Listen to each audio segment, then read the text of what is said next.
مومنو، تمہیں کیا ہوا ہے کہ جب تم سے کہا جاتا ہے کہ اللہ کی راہ میں جہاد کے لیے نکلو تو تم زمین سے چپکے جاتے ہو، یعنی گھروں سے نکلنا نہیں چاہتے؟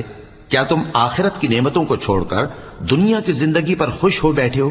سو دنیا کی زندگی کے فائدے تو آخرت کے مقابل بہت ہی کم ہیں۔ اگر تم نہ نکلو گے تو اللہ تم کو بڑی تکلیف کا عذاب دے گا اور تمہاری جگہ اور لوگ پیدا کر دے گا اور تم اس کو کچھ نقصان نہ پہنچا سکو گے، اور اللہ ہر چیز پر قدرت رکھتا ہے۔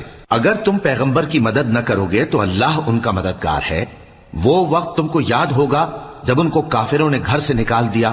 اس وقت دو ہی شخص تھے، جن میں ایک ابو بکر رضی اللہ تعالیٰ عنہ تھے، دوسرے ہمارے پیغمبر صلی اللہ علیہ وآلہ وسلم۔